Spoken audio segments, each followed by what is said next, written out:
छोटे ठाकूर साहेबांनी मला खोलीत बोलावले। माझे पाय थरथरत होते। आत येताच त्याने दरवाजा बंद केला। त्याने मला दोरीने बांधले आणि माझी साडी काढायला सुरुवात केली। मी घाबरले आणि दयेची याचना करू लागले, पण रात्रभर माझ्या अंगावर उष्णता होती। मी जितकी किंचाळत होते तितका तो उत्साही होत होता।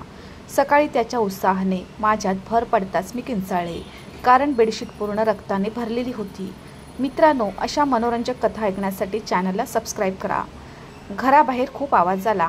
सायरनचा आवाज येत होता। मी बाहेर आले तेव्हा गावोगावी पुरुष, स्त्रिया, मुले सर्वजण बाहेर उभे होते। माझी मैत्रीण सुनीता हिने कसं तरी पकडून मला घराबाहेर काढले। एवढ्या लोकांना पाहून माझे हातपाय थरथरू लागले। माझा चेहरा भीतीने फिका पडला होता। मी तिथे उभ्या असलेल्या लोकांकडे आश्चर्याने पाहू लागली। माझी विधवा आई समोर उभी होती। तिच्या डोळ्यात अश्रू आले। तिला पाहताच मला माझ्या वडिलांची आठवण झाली, ज्याने माझ्यावर जीवापेक्षा जास्त प्रेम केले, पण स्वतःचा जीव वाचवू शकला नाही। माझे नाव आरोही आहे। मी 17 वर्षाची आहे। मी माझ्या आईवडिलांसोबत या गावात राहत होते। मी एक गरीब शेतकरी माणसाची मुलगी होती। माझ्या वडिलांनी ठाकूर साहेबांकडून पैसे घेतले होते, पण हवामानाची परिस्थिती अशी होती की दुष्काळ पडला होता। कापणी होत नाही वर कर्ज डोक्यावर आले। मोठे ठाकूर साहेब आपली माणसे आमच्या घरी वसुलीसाठी पाठवू लागले, पण आमच्याकडे इतर काही खायला नव्हते। त्यांचे कर्ज कसे फेडायचे? परिस्थिती इतकी बिकट झाली होती। त्याची माणसे माझ्या वडिलांशी गैरवर्तन करत होते, त्यांना मारहाण करत होते, धमक्या देत होते। माझ्या वडिलांनी माझ्या भावाला मदत करण्यासाठी संपर्क साधला। भाऊ आणि वहिनी फार पूर्वीच गाव सोडून शहरात स्थायिक झाले होते, पण भाऊही रोजंदारीवर काम करणारा होता। एवढे कर्ज तो कसा फेडणार? 2-4 हजार रुपयाची मदत केली होती। बाबा म्हणाले, माझ्याकडे इतके पैसे नाहीत, मला घराचे भाडेही द्यावे लागेल। कसे तरी मी माझ्या कुटुंबाचे पोट भरण्यास सक्षम आहे। माझे वडील खूप असहाय्य झाले आणि एके दिवशी त्यांनी स्वतःचा जीव घेतला। त्यांनी झाडाला दोरी बांधून स्वतःला लटकवले होते। संपूर्ण गाव जमा झाले होते। बाबा गेले, पण ते ऋण आमच्या डोक्यातून उतरले नाही। आता ठाकूरच्या माणसांनी माझा आणि माझ्या आईचा छळ सुरू केला। अस्वस्थ होऊन मी एक दिवस ठाकूर साहेबांच्या वाड्यात आले। त्या दिवसात ठाकूर साहेब खूप आजारी होते। मी छोटे ठाकूर साहेबांना सांगितले की कर्ज फेडण्यासाठी माझ्याकडे दुसरे कोणतेही साधन नाही। तुम्ही मला मोठे ठाकूर साहेबांच्या सेवेमध्ये ठेवा। हे ऋण मी काम करून फेडणार आहे। तो माझ्याकडे बघू लागला। कदाचित काम करून एवढं कर्ज कसं फेडणार असा विचार मनात येत असावा, पण अर्जुन म्हणाला, ठीक आहे, माझ्या वडिलांची तब्येत ठीक नाही, तू त्यांच्या सेवेत गुंतून जा आणि त्या बदल्यात मी तुला काही धान्य देईन। तू ते अन्नधान्य तुझ्या आईकडे पाठव आणि तू या हवेलीत 24 तास राहशील। तुझ्या खाण्यापिण्याची व्यवस्था येथे केली जाईल। हे ऋण फेडेपर्यंत तू दिवसभर सेवा करशील। हे ऐकून माझ्या डोळ्यात पाणी आले। छोटे ठाकूर साहेबांनी दया दाखवली होती। तो माझ्या आईलाही काही धान्य पाठवत असे। माझी आई उपाशी मरणार नाही याची खात्री मला मिळाली। कर्ज फेडण्यासाठी मी मोठ्या साहेबांची अहोरात्र सेवा करू लागले, पण इथेही माझ्या नशिबाने साथ दिली नाही। मोठे ठाकूर बरे होण्याऐवजी दिवसेदिवस आजारी होऊ लागले। मला काळजी वाटू लागली की त्यांच्यासोबत काहीतरी घडेल आणि माझी नोकरीही जाऊ शकते। एके दिवशी मी तिथे पोहोचले तेव्हा छोटे ठाकूर साहेब आखाड्यात कुस्ती खेळत होते। मला पाहून तो खूप आश्चर्यचकित झाला, कारण आखाड्यात एकही मुलगी येत नव्हती। तो मला विचारू लागला की तू इथे काय करतेस? पण माझ्या चेहऱ्यावरचा त्रास पाहून तो माझ्या जवळ आला। तो म्हणाला, चल वेगळ्या खोलीत बोलू। मी म्हणाले, छोटे साहेब, मोठ्या साहेबांची तब्येत दिवसेदिवस बिघडत चालली आहे। मी रात्रंदिवस त्यांची सेवा करत आहे, पण तो बरा होत नाही। आपण मोठ्या डॉक्टरांशी संपर्क साधावा। आता मला खूप काळजी वाटायला लागली आहे। माझे म्हणणे ऐकून धाकट्या ठाकूरच्या चेहऱ्यावरही त्रास दिसू लागला। तो म्हणाला, मी मोठ्या डॉक्टरांशी संपर्क साधतो, मलाही काळजी वाटते, तू जा इथून, पुन्हा रिंगणात पुरुषासमोर येऊ नकोस, असे म्हणत तो माझ्याकडे पाहू लागला। मी ठाकूर साहेबांच्या शरीराकडे पाहिलं तर ते नक्कीच पैलवानाचं शरीर होतं। अंगातून घामाचा वास येत होता।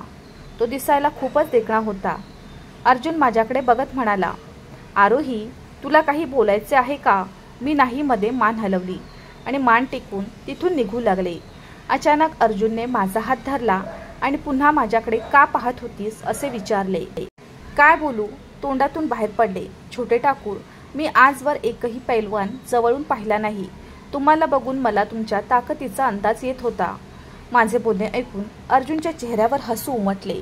ते म्हणाले की एक दिवस मी तुला माझी ताकद नक्कीच दाखवीन. त्याचं बोलणं ऐकून क्षणभर माझं मन धस्स झालं. मी माझा हात त्याच्यापासून सोडवला आणि तिथून पळ काढला. मी छोटे ठाकूर साहेबांकडे जाऊ नये असे वाटू लागले, पण मनात भीती होती.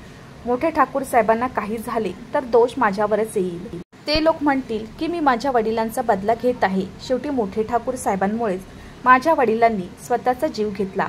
कर्ज फेडण्यासाठी त्यांच्यावर इतका दबाव टाकला नसता तर आज माझे बाबा हयात असते. छोटे ठाकूर साहेबांनी मोठ्या डॉक्टरांना बोलावले होते. त्यांची तपासणी करून डॉक्टरांनी छोटे ठाकूर साहेबांना वेगळ्या खोलीत नेले. काय झाले माहीत नाही. डॉक्टर निघून गेले. काही वेळाने अर्जुनने मला त्याच्या खोलीत बोलावले. मी जाऊन त्याच्या समोर उभी राहिले. अर्जुन साधारण 20 वर्षाचा होता. मोठे ठाकूर साहेबांनंतर सर्व जबाबदारी अर्जुनवरच पडणार होती. मोठे ठाकूर साहेब फार जुने नसतील. तो 45 वर्षाचा असेल. या वयात त्याला कोणता आजार झाला कोणास ठाऊक. अर्जुनने हातवारे करून मला हाक मारली आणि बसायला सांगितले. मी खाली बसू लागले आणि त्याने माझा हात धरून मला त्याच्या समोर बसायला सांगितले. मी म्हणाले, साहेब मी घरची मोलकरी नाही. त्याने माझ्याकडे पाहिले आणि मला खेचून त्याच्या मांडीवर बसवले. त्याने माझी कंबर धरली. मला त्याचा श्वासोच्छवास जाणवू लागला. अर्जुन काय विचार करत होता ते जाणून मला घाम फुटला. मी अडचणीत होते. मला वाटलं कदाचित यामुळे त्याला थोडे बरे वाटेल आणि मी त्याच्याकडे पाहू लागले. मी त्याला विचारले की डॉक्टर काय म्हणाले. अर्जुनने मला घट्ट पकडले आणि म्हणाले, आरोही सर्व काही ठीक होईल. जणू काही तो स्वतःला स्वातंत्र्य देतोय. माझ्या गलावर हात ठेवला आणि म्हणाला, फक्त माझ्या वडिलांची सेवा करत राहा. लक्षात ठेव, तुला त्यांना बरे करावे लागेल. असे म्हणत तो उठला आणि तिथून निघून गेला. मोठे ठाकूर साहेबांची मी चांगली सेवा करू लागले. कधी कधी मी त्याला म्हणायची, ठाकूर साहेब तुम्ही उठून चालायचा प्रयत्न करा. मात्र त्यांच्या प्रकृतीत कोणतीही सुधारणा झाली नाही. शेवटी एक दिवस घरात रडण्याचे वातावरण होते. ठाकूर साहेब आम्हाला सोडून गेले होते. त्यांनी त्यांची विधवा पत्नी आणि मुलगा व मुलगी यांना अनाथ ठेवले. मला खूप वाईट वाटले, पण मला वाटू लागले की हे त्यांचे पापी कृत्य आहे. एवढे छोटे कुटुंब आहे तरीही त्यांनी गावकऱ्यांवर किती प्रमाणात अन्याय केले. त्यांच्यामुळे माझ्या वडिलांना जीव गमवावा लागला. मी असा विचार करत होते जेव्हा छोटे ठाकूर साहेबांनी मला स्वतःकडे बोलावले. डोळ्यात पाणी आणून मी त्याच्याकडे गेले. तो माझ्याकडे बघू लागला आणि म्हणाला, आरोही याला तूच जबाबदार आहेस. माझ्या वडिलांना बरे करण्याची जबाबदारी मी तुला दिली होती, पण तू माझ्या वडिलांचा जीव घेतलास. तू तुझ्या वडिलांच्या मृत्यूचा बदला घेतलास. मी त्याच्या पाया पडले. मी म्हणाले, छोटे साहेब काय म्हणताय. मी तुम्हाला एका मोठ्या डॉक्टरांकडून उपचार करून घ्या असे सांगितले. मालकाची प्रकृती बिघडत चालली आहे. मला सर्वात जास्त काळजी वाटत होती, कारण मी माझे ऋण फेडत त्यांच्या सेवेत गुंतले होते आणि तुम्ही माझ्यावर खूप दया दाखवली. मी माझा अन्नदाता बनलेल्या कुटुंबाचे वाईट का करेन. मी तशी मुलगी नाही. असे म्हणत मी रडायला लागले. अर्जुन माझा हात धरून म्हणाला, तुझे कर्ज अजून माफ झाले नाही. मी खूप अस्वस्थ झाले. मी म्हणाले, छोटे साहेब मी कोणतेही काम करायला तयार आहे. तुम्ही म्हणालात तर जीवही देईन. हे ऋण मी एक काम करून फेडू शकले तर माझ्या बाबांच्या आत्म्याला खूप आनंद होईल. तुम्ही फक्त ऑर्डर करा साहेब. अर्जुन म्हणू लागला, आरोही तू आता इथून निघ. मी नंतर विचार करेन. माझी अवस्था सध्या तशी नाहीये. तू जा. माझ्या आई आणि बहिणीची काळजी घे. मी मान टेकून तिथून निघाले. मी ठाकूरईन आणि त्यांच्या मुलीची काळजी घेऊ लागली. 13व्या दिवसाचे काम आटोपल्यानंतर अर्जुनने मला बोलावून सांगितले, आजपासून तू माझी सेवा करशील. मी त्याच्या डोळ्यात पाहू लागली. तो एक तरुण मुलगा आहे. मला वाटले की तो काही घरच्या कामात किंवा आईच्या सेवेत असेल. अजून माझ्याकडे बघू लागला आणि म्हणाला की तो विचारात हरवला होता. मी म्हणाले, मी तरुणी आहे आणि तूही तरुण आहेस. मी तुझी सेवा कशी करू. अर्जुन माझ्याकडे पाहू लागला. म्हणाला, म्हणूनच मी तुला माझ्या सेवेत रुजू करतो आहे. माझी सेवा एखाद्या वृद्ध महिलेकडून करून घ्यावी असं मला वाटत नाही. म्हातारी माझी गरज भागवू शकणार नाही. त्यासाठी मला तरुणीची गरज आहे. आज रात्री माझ्या खोलीत ये. त्याचे बोलणे ऐकून मी पूर्णपणे भारावून गेले होते. रात्री घाबरत घाबरत त्याच्या खोलीत आल्यावर मी म्हणाले, छोटे ठाकूर रात्री मला असे बोलावू नका. तुमचे जे काही ऋण राहिले आहेत ते मी दिवसभर तुमची सेवा करून फेडेन. तो म्हणाला, व्याजासह तुझ्याकडे 3 लाख रक्कम आहेत. मी त्याच्याकडे बघू लागले. मी इतके पैसे कसे देऊ शकेन. तो माझ्याकडे बघू लागला. मला समजले होते की हे पैसे देण्याशिवाय दुसरा मार्ग नाही. तो म्हणाला, तू माझ्या शरीराची मालिश कर. मी शांतपणे तेल घेतले आणि मालकाच्या अंगाला मालिश करू लागले. अर्जुन तोंडातून मंद आवाज काढत होता. माझी अवस्था खूप वाईट झाली होती. मला घाम फुटू लागला. पण त्याच्या अंगाला छान मसाज करून मी म्हणाले, ठाकूर साहेब मी आता निघते. मग अर्जुन उठून गेला. तो दरवाजा बंद करून माझ्या जवळ आला. तो मला डोळ्यांनी तपासत होता. माझे लक्ष विचलित होऊ लागले. भीतीमुळे माझी अवस्था फारच वाईट झाली होती. माझे पाय थरथरत होते. माझी नजर त्याच्या विशाल शरीरावर होती. पण मला अर्जुनचे खरे रूप माहीत नव्हते. तो माझ्यासोबत काय करणार आहे हे मला माहीत नव्हते. माझ्या अगदी जवळ आला. मला ओढून त्याच्या छातीशी घट्ट मिठी मारली. त्याच्या स्पर्शाने माझ्या अंगात उष्णता निर्माण होऊ लागली. पण मनात एकच भीती होती. म्हणून मी म्हणाले, प्रभू दया करा. कर्जाच्या बदल्यात माझ्या सन्मानाला हात लावू नका. मी तुझी विनवणी करते. मी तुझी सेवा करण्यास तयार आहे. पण अर्जुनच्या डोळ्यावर वासनेने ताबा घेतल्यासारखे वाटत होते. त्याने मला घट्ट पकडले आणि म्हणाला, तू माझी आग भरून काढ. मला खूप दिवसापासून तहान लागली आहे. असे म्हणत तो सामर्थ्यवान माणूस माझे शरीर तुडवत होता. मी म्हणाले, छोटे ठाकूर, आजपर्यंत माझे एकाही मुलाशी संबंध आलेले नाही.